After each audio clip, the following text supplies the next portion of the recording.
porque la educación es el camino hacia la paz. Nosotros vamos donde están las historias, buscando la verdad de maestros que hacen grande Colombia. Y todos sus protagonistas tienen su espacio en Encuentro. A todos los maestros del país, muy buenos días. Sean bienvenidos a una nueva emisión del programa institucional de FECODE. Hoy los saludamos desde los jardines de la Quinta de Bolívar, ubicada al nororiente de la capital del país. Y desde aquí le hacemos la invitación para que visiten la exposición virtual de la guerra al óleo, que está disponible en la página web del museo. Soy Raquel López y a continuación un avance de lo que veremos en nuestro encuentro de hoy. En la comisión de empalme entre el nuevo gobierno y el Ministerio de Educación, FECODE ha identificado unas líneas rojas en materia de financiación educativa. Representantes del Sindicato de Educadores de Santander se reunieron con el Comité Ejecutivo de FECODE para denunciar la reducción de plantas de personal en el departamento. En las sesiones de la comisión de empalme entre el gobierno de Gustavo Petro y el Ministerio de Educación Nacional, la Federación ha identificado vacíos o líneas rojas en materia de financiación, encontrando un faltante de 1.600.000 pesos para cubrir necesidades del sector. Con puro maquillaje, en el marco de la comisión de empalme con el próximo gobierno, el actual Ministerio de Educación ha mostrado los procesos de financiación en el sector como si estos estuvieran al día y en perfecto orden de acuerdo a las necesidades de la educación. Sin embargo, durante las reuniones, los delegados de la Federación identificaron procesos que aún no están claros y presentan falencias, razón por la cual fueron clasificados como líneas rojas o alertas para el nuevo gobierno. Que las líneas rojas están fundamentalmente en las 7 brechas, en lo que tiene que ver con accesibilidad, canasta educativa, jornada única, infraestructura, relaciones técnicas, educación rural y desde luego lo que tiene que ver con la brecha digital. Esas son las siete aspectos fundamentales rojos, porque aquí es donde se define y se desarrolla todo lo que tiene que ver con la política del Sistema General de Participación. Y por eso creemos que en lo que tenga que ver con el Plan Nacional de Desarrollo, estas líneas deben de ser muy fuertes. Otra de las preocupaciones son los 3 grados de preescolar porque no están claros para dónde se fueron los recursos. Para nosotros son muy importantes los 3 grados de preescolar. Primero, porque mantiene, ¿no es cierto?, un número de estudiantes de manera permanente en la institución educativa y el niño que va al preescolar jamás deserta de la escuela. Y en segundo lugar, necesitamos que se nos cuente en qué quedó la situación de recursos para la finalización del año escolar. Este es un gobierno que se va, un gobierno que ha raspado la olla, un gobierno que no le interesó la educación. Según el gobierno de Duque, el presupuesto para la educación en el 2022 fue del 49,4%, el más alto de todos para este año. Sin embargo, de acuerdo a investigaciones hechas por FECODE, a la fecha existe un faltante de 1.600.000 pesos para terminar el año lectivo en lo correspondiente a pagos de nómina, PAE, infraestructura y transporte escolar, entre otros procesos de la educación. A esto se suma que el gobierno no adelantó la reforma constitucional al Sistema General de Participaciones planteada en los acuerdos de 2019 y 2021 para cerrar las brechas en el sector, razón por la cual hoy este punto se presenta también como una línea roja en materia de desfinanciación. Es de resaltar que estas líneas quedaron plasmadas dentro del informe presentado el pasado 11 de julio con un llamado de alerta, al igual que el tema del FOMAC. Alejandro Gaviria, un reconocido economista con una amplia experiencia académica, es quien encabezará la cartera de educación en los próximos 4 años. Por eso hoy les contamos quién es, cuál es su trayectoria y cuáles son los retos que tendría que asumir en este ministerio. Aunque el candidato Alejandro Gaviria nació en Chile, sus padres colombianos regresaron al país cuando él tenía 2 años. Desde entonces vive aquí y aquí ha desarrollado su vida personal, familiar y profesional. Tiene 55 años de edad. Se graduó en la Escuela de Ingeniería de Antioquia como ingeniero civil y en los años 90 se especializó en economía en la Universidad de los Andes y posteriormente obtuvo un doctorado en esa misma área en la Universidad de California. Ha tenido cargos en la Federación Nacional de Cafeteros, en el Departamento Nacional de Planeación, el Banco Interamericano de Desarrollo y en el Banco Mundial como consultor. Agnóstico, amante de los libros, el fútbol y la academia, fue nombrado en 2004 como decano de la Facultad de Economía de la Universidad de los Andes. En 2012, el presidente Juan Manuel Santos lo nombró como su ministro de Salud y lo ratificó en su segundo periodo. Desde ahí dio la pelea ante las farmacéuticas por el elevado precio de los medicamentos dentro del país. Tomó la decisión de bajar esos precios a costa de enormes polémicas, incluso en el nivel internacional. Ha estado a favor de las EPS, una posición en la que difiere con la designada ministra de Salud, Carolina Corcho. En 2017, Alejandro Gaviria, en su último año ministro en la cartera de Salud, fue diagnosticado con un cáncer linfático. Después de superar el cáncer, regresó a la academia y en 2019 fue elegido como rector de los Andes. Allí fue uno de los defensores del programa Serpilo Paga. Ha dedicado gran parte de su vida académica a escudriñar en el cambio social. En agosto del año pasado y después de renunciar al cargo en la rectoría, confirmó su intención de aspirar a la presidencia por la coalición Centro Esperanza, pero quedó por fuera de la contienda presidencial. El pasado 2 de junio, a puertas de la segunda vuelta presidencial, Alejandro Gaviria decide apoyar la campaña presidencial del Pacto Histórico con el hoy presidente electo Gustavo Petro y la vicepresidenta Francia Márquez. Después de la victoria de Gustavo Petro, inició el proceso de empalme del gobierno entrante como coordinador de la Comisión de Educación y el 7 de julio Gustavo Petro lo anunció como su ministro de Educación. Su trayectoria se ha desarrollado en la universidad privada, así que su gran reto será contribuir a la educación pública en sus diferentes niveles, tal como lo sostuvo el presidente electo en un hilo en su Twitter al hacer el anuncio. El martes 19 de julio está programado su primer encuentro con el Comité Ejecutivo de FECODE, sobre el cual hay muchas expectativas. A esta hora de la mañana, la profesora Marta Rocío Alfonso Bernal, segunda vicepresidenta de la Federación, socializa algunos de los desafíos a los que debe hacer frente el nuevo gobierno, producto de la crisis social, económica y política que deja en el país Iván Duque. Un fraternal saludo, compañeros y compañeras. Después de elegido Gustavo Petro como presidente, se siente un ambiente de cambio en el país, pero también muchas inquietudes.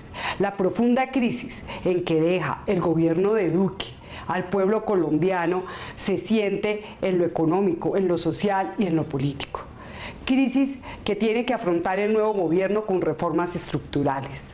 Una reforma tributaria que acabe con los beneficios para los grandes ricos que han sumido el país en la pobreza, pero a la vez se apresta a desarrollar las políticas sociales que se acordaron durante la campaña. En el caso de la educación, necesitamos que se desarrolle la reforma al Sistema General de Participaciones. Solamente allí se podrá resolver de fondo el problema del congelamiento del escalafón y de la financiación de la educación pública. El gobierno de Duque deja un incumplimiento frente al curso de los 8.000, curso que quedó pactado que debería terminar todo su proceso el 6 de agosto. Sale un borrador de cronograma que ni siquiera han llamado a aprobar, donde ponen como fecha de terminación el 23 de abril. ¿Qué significa esto? Que los efectos fiscales serían para esa época y que en ese sentido se gastaría el presupuesto de 2023, es decir, dejan gastos para el próximo gobierno, pero más grave aún, siguen violentando a unos maestros que hace 3 años están esperando un ascenso, maestros que han generado toda su expectativa en esta movilidad salarial. Por eso tenemos que buscar una salida pronta a esta y otras situaciones del magisterio. Desde el equipo de empalme han dejado las líneas rojas para que se aborde como tareas urgentes del próximo gobierno. Esta semana, representantes de la Junta Directiva del Sindicato de Educadores de Santander, SES, se reunió con el Comité Ejecutivo de FECODE para denunciar las pretensiones de la Secretaría de Educación del departamento para reducir las plantas de personal docente y las deficiencias que hay en la prestación del servicio de salud. Reducción de docentes, supresión de cargos, cierre de sedes y fusión de cursos son solo algunas de las consecuencias negativas de las cifras erradas para la certificación de las entidades territoriales en materia educativa. Esto a pesar de las orientaciones y advertencias que presentó FECODE en su momento frente a estos procesos, razón por la cual hoy el departamento de Santander se prepara para hacer frente a esta arremetida del gobierno departamental y nacional. Se están trasladando docentes sin un estudio técnico serio, contundente. Y segundo lugar, se están violando derechos a los maestros en cada una de las regiones o de las provincias en el departamento. En este sentido quiere decir que en algunos colegios están sacando a algunos docentes, pero tampoco le están haciendo una reubicación donde realmente se dignifique la profesión en el sentido de que no se les violen los derechos. Es de resaltar que la carta enviada al gobernador del departamento de Santander por parte del Ministerio de Educación anuncia una disminución en el número de estudiantes matriculados en 60.065 desde el 2015 a la fecha, por lo cual se optó por reducir también el número de docentes y directivos, vulnerando el derecho al trabajo de más de 170 educadores y con el peligro de que esta cifra pueda aumentar en los próximos meses. Frente a esta situación, esta semana el Comité Ejecutivo de FECODE se reunió con la Junta Directiva del Sindicato de Trabajadores del Sector Educativo de Santander para analizar esta problemática que afecta a la educación pública y al magisterio del departamento y plantear posibles soluciones a esta coyuntura. En este momento de empalme que hay dos representantes de nuestra federación y hay una reunión con el próximo ministro de Educación, con Alejandro Gaviria, la próxima semana, precisamente es eso, que FECODE sea el interlocutor. Además, si se puede abrir la posibilidad con este gobierno, con este ministerio que está, con la viceministra, poder tener una reunión con la federación, inclusive con el Sindicato de Educadores de Santander, para explicarles también qué es lo que está sucediendo allí, que la ubicación geográfica también, donde están ubicadas las instituciones educativas en nuestro departamento, las sedes, se presenta, digamos, la distancia, lo que no admitimos por los riesgos que corren los estudiantes en el desplazamiento. Asimismo, el SES denunció deficiencias en la prestación del servicio de salud por parte de la entidad prestadora Foscal UT, por lo que adelantaron un paro departamental de 24 horas el 14 de julio con el fin de exigir mejoras urgentes en la atención y en la reestructuración de las plantas de personal. Así como este departamento, muchas otras entidades territoriales pasan la misma situación, porque en su afán de administrar recursos humanos y financieros, se certificaron con unas proyecciones que en su mayoría no corresponden a su realidad. Aunque el decreto 1655/2015 reglamentó la seguridad y salud en el trabajo de los educadores y en las actas de acuerdo de 2019 y 2021 se estableció la implementación de este sistema, el gobierno aún no lo contrata. Esto a pesar de las innumerables enfermedades y accidentes a los que se enfrentan los docentes en su lugar de trabajo. Como trabajadores de la enseñanza, los docentes están sometidos a riesgos derivados de su actividad laboral por situaciones como estar de pie toda la jornada, forzar la voz, escribir por horas varios textos a mano o en computador, mantener una postura incómoda, trabajar con iluminación deficiente, someterse a cambios de temperatura o a un ambiente ruidoso, factores que pueden desencadenar en enfermedades vasculares, ansiedad, estrés, síndrome del túnel carpiano, venas varice, colon irritable, disfonías o afonías, entre otros. De ahí la importancia de la implementación del sistema de gestión de seguridad y salud en el trabajo para el magisterio. Por ejemplo, un especialista en higiene postural le va a permitir evitar dolores de espalda, dolores articulares, túnel del carpo, trastornos de la voz, aprender a manejar la voz y otras cosas que tienen que ver con la salud mental, el estrés laboral, que en los maestros es muy evidente y que va a afectar obviamente no solamente su salud, sino la de su familia en general. La compleja realidad que supone la cobertura de tan elevado número de trabajadores repartidos en miles de centros de trabajo en zonas apartadas del país define un contexto donde hay que enmarcar la prevención de riesgos laborales en la educación, cuya implementación se hace imperativa, no solo porque hace parte de los acuerdos suscritos con FECODE, sino porque a partir de este año la Organización Internacional del Trabajo añadió a la seguridad y salud en el trabajo a su lista de principios y derechos fundamentales. La salud en el trabajo ya es un derecho fundamental que está en conexidad con el derecho a la salud y la vida. Lo que busca fundamentalmente la salud en el trabajo, la higiene y la seguridad en el trabajo es que las personas puedan ejercer su profesión, su actividad laboral en condiciones dignas, en condiciones seguras, que en condiciones equitativas que eviten que una persona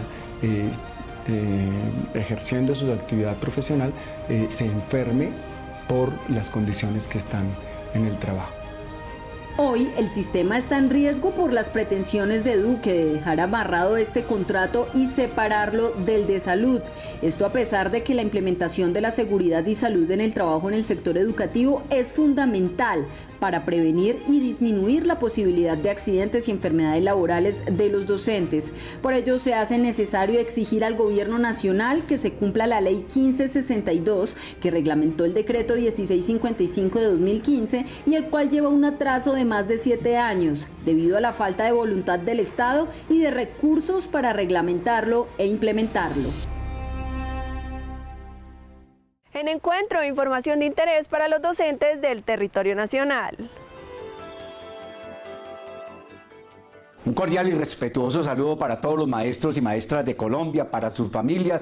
Estamos felices, estamos pletóricos, estamos llenos de alegría por la construcción de un nuevo gobierno, de un gobierno democrático, de un gobierno avanzada, de un gobierno que va a ayudar a resolver los problemas históricos que tienen los colombianos, pero hay que entender también que este es un gobierno de transición y no va a poder resolverlo todo, pero los aspectos fundamentales, los temas de educación, de salud, de vivienda, de empleo, van a ser pilares fundamentales y desde luego lo que tiene que ver con la educación. Esta Federación Colombiana de Trabajadores de la Educación, sus 15 ejecutivos, nos la jugamos para que Gustavo Petro fuera el presidente de Colombia y la compañera Francia Márquez.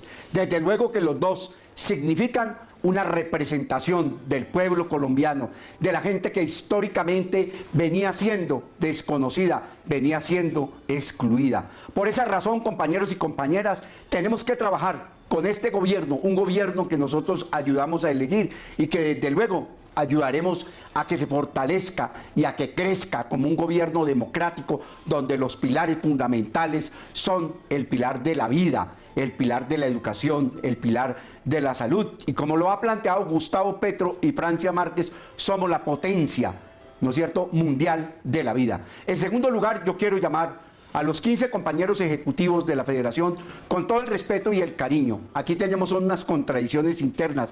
No las coloquemos en la base del magisterio para generar cada día más división. Todo lo contrario, sentémonos los 15 de manera madura, de manera tranquila, a entender que lo que hay es una diferencia y que es normal la diferencia entre los trabajadores y más entre los trabajadores de la educación. Los convoco, compañeros, a la unidad, porque la unidad es la que nos hace fuerte y creo que aquí las discrepancias son formales y no son de fondo. Un abrazo para todos y todos los maestros de Colombia. Petro, presidente. Conscientes de la importancia de que se conozca y se reflexione sobre el informe presentado por la Comisión de la Verdad, hoy analizamos cómo debe llevarse a las aulas y cómo desde FECODE se ha venido trabajando en procesos de paz. Basados en la importancia de la entrega del informe final de la Comisión de la Verdad, para la Federación es de suma relevancia exaltar el legado que significa para la historia de Colombia este documento que refleja la realidad de un país en medio de la guerra, Por eso, dentro de estas 800 páginas es trascendental desmenuzar, interpretar y entender cada uno de los relatos que están plasmados desde diferentes actores de la sociedad y conocer cómo desde la escuela se puede hacer procesos de paz, memoria y reparación. Desde la escuela tenemos grandes acciones que debemos realizar con este legado. El primero de ellos es que dentro de nuestras instituciones y dentro del aula de clase podamos revisar este informe, podamos ingresar a la plataforma y desde allí mirar cada uno de los enfoques y generar diferentes debates dentro de la escuela. Conocer las historias de vidas de nuestros estudiantes, aquellos que vienen también desplazados y que continúa la violencia dentro de sus regiones, cómo en las zonas rurales van llegando a la urbana y desde allí conocer sus historias de vida y también mirar a la luz de la Comisión de la Verdad para que esto no se vuelva a repetir. El informe aborda todo lo que tiene que ver con las etnias, las resistencias que han hecho los pueblos y las diferentes comunidades frente al conflicto armado, también el papel de los niños, niñas y adolescentes quienes se han visto inmersos en la guerra y cómo la escuela ha estado rodeada por el fuego cruzado. Desde FECODE, esta realidad que se ha vivido en el país durante décadas se ha venido trabajando desde el programa La Escuela como Territorio de Paz, donde en su segunda fase se han desarrollado análisis a través del informe final de la Comisión de la Verdad, en la que se escogió un municipio por cada departamento para conocer estas historias y cómo los docentes han hecho resistencia y propuestas alternativas para que el conflicto armado no se siga presentando. Entonces, ¿cómo convertimos esa escuela en un territorio de paz? Desde allí, nosotros debemos generar espacios en donde la escuela se respete, en el que se construya la paz y en el que se convoque a transformar realidades. Allí, los docentes, con diferentes preguntas, como lo dejó el padre de Rux, generamos debate con nuestros estudiantes y tenemos mucha información para que desde las aulas y los más pequeños podamos generar espacios de reflexión para la no repetición. FECODE invita a los docentes, directivos, estudiantes y padres a leer, conocer y estudiar los capítulos del informe final de la Comisión de la Verdad, porque recogen la historia y los testimonios del conflicto armado. En este sentido, con el nuevo gobierno, quien le apuesta a la paz, FECODE espera seguir fortaleciendo estos caminos de memoria y reparación y cambiando la realidad de las escuelas que han estado inmersas en el conflicto armado. En junio, la inflación en Colombia llegó al 9.67%, un fenómeno que no es exclusivo del país, pues en la región esta ya se acerca a los 2 dígitos. Eso en razón a que el comercio mundial lleva 2 años noqueado por la pandemia y se está traduciendo en un aumento vertiginoso de los precios. El incremento de la inflación no solo está ocurriendo en Colombia, dado a que el aumento en el costo de la vida se ha vuelto un fenómeno global tras los efectos económicos provocados principalmente por la pandemia del COVID-19 y la invasión de Rusia a Ucrania. Esta situación, que ha alcanzado máximos históricos desde hace más de 40 años, en la actualidad está en la mesa de debate de quienes aseguran que el problema es transitorio y aquellos que creen que no desaparecerá tan rápidamente, y con ellos los ciudadanos, que buscan respuestas de lo que pueda estar sucediendo y a la expectativa de lo que pueda ocurrir en los próximos meses. Los precios han subido de manera significativa por 2 razones. Una, salimos de la epidemia y la economía se reactivó, es decir, todas las personas salieron a demandar, consumir bienes y servicios que la economía no había producido. En ese orden de ideas, lo poco que hay sube de precio, porque la demanda es muy fuerte.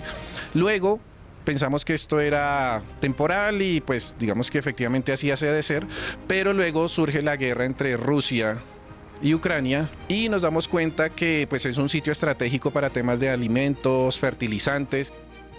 América Latina, que actualmente es considerada la región con la inflación más alta del planeta, a finales del 2021 las proyecciones apuntaron a un nivel cercano al 12%, y en las 2 economías más grandes de la región, Brasil alcanzó casi el 12% en junio y México un 7,99% en el 6º mes del año. llegando a máximos en 20 y 18 años respectivamente, mientras que países como Argentina, Colombia, Perú y Chile también están sintiendo los efectos de la ola inflacionaria que recorre el planeta y que ha aumentado los precios de la comida, la gasolina, el gas y la energía eléctrica. Algunos modelos que corremos desde el punto de vista econométrico muestran que tal vez para octubre podríamos tener los niveles de inflación más altos y tal vez pasamos del 10%. Vamos a ver tal vez inflación para todo el país, para Colombia, superior al 10,5%. Pero hacia enero, febrero, curiosamente que son meses donde tradicionalmente hay alzas, esperaríamos que no fueran tan fuertes y que por lo menos convergiera otra vez nuevamente por debajo del 10, tal vez llegando al 9%. Entonces, en ese orden de ideas, digamos que este segundo semestre y pensando en el primero del próximo año, hay que ir planeando esos gastos. Expertos economistas afirman que los gobiernos no pueden cambiar esta situación debido a que obedece a un fenómeno natural que se ha originado por diversas variables económicas globales, pero sí deben intentar mitigar las consecuencias de una mayor inflación, implementando diferentes medidas para impulsar el proceso de recuperación económica. Sin embargo, en el país, Duque se ha quedado corto en establecer políticas sólidas en materia de política económica que coayuden a frenar el aumento en el costo de vida de los nacionales. Y antes de finalizar nuestro programa de hoy, el profesor Nelson Javier Alarcón Suárez, presidente de la Federación Colombiana de Trabajadores de la Educación, editorializa nuestro encuentro de hoy. Muy buenos días, un saludo cordial y fraternal a los docentes, directivos docentes, docentes orientadores, administrativos, comunidad educativa y ciudadanía en general. Desde el Comité Ejecutivo de FECODE continuamos en la ardua tarea de buscar realmente la materialización de los diferentes acuerdos pactados y firmados con este gobierno saliente. Pero desafortunadamente lo que ha hecho es interrumpir y dilatar todo el proceso de concertación y materialización de los mismos. Por eso, el próximo martes 19 de julio, en reunión que sostendremos institucionalmente con el ministro designado del nuevo gobierno de nuestro presidente Gustavo Petro y Francia Márquez, con el doctor Alejandro Gaviria, será prioridad inmediata el tema de buscar solución rápida y contundente al tema de los cursos de los 8.000, que realmente inicie o continúe el proceso para que se pueda materializar, pero a la vez buscar una fecha para que se pueda dar los efectos fiscales, porque hoy están siendo afectados 8.000 compañeros y compañeras docentes y directivos docentes y por supuesto su grupo familiar. Aquí la voluntad esperamos que realmente esté en el gobierno entrante para poder buscar soluciones contundentes frente a esta situación. En segundo lugar, poder rápidamente materializar y consensuar ese acto legislativo de reforma al Sistema General de Participaciones para iniciar y buscar soluciones reales y concretas a las 6 brechas de desigualdad que hoy afronta la educación pública en Colombia. En tercer lugar, el tema de poder ajustar el estatuto de la profesión docente como propuesta que FECODE tenemos y para poder nuevamente socializarla con cada uno de los docentes y directivos docentes, con las juntas directivas, para poderle presentar en corto tiempo al nuevo gobierno que se posesionará el 7 de agosto para avanzar en la misma y así consensuar y poder tener de una vez por todas el estatuto de la profesión docente que dignifique la carrera de los maestros y maestras de Colombia. Tenemos grandes retos importantes, por eso hoy llamamos institucionalmente desde el Comité Ejecutivo a la gran unidad, a esa unidad que se requiere y se necesita para poder generar, plantear en los diferentes escenarios una verdadera política pública educativa y presentársela al nuevo gobierno. Estaremos atentos, por eso docentes, directivos docentes y administrativos, hoy más que nunca hay que rodear a FECODE, a nuestra central unitaria y por supuesto a nuestros 34 sindicatos filiales. Feliz fin de semana para todas y todos. Recuerden que toda la información oficial de la Federación la encuentran en la página web www.fecode.edu.co y en nuestras redes sociales. Y ahora también en TikTok como fecode.colombia. A ustedes gracias por su sintonía y nos reencontramos el próximo sábado a las 7 de la mañana por Teleantioquia. Feliz día y feliz fin de semana.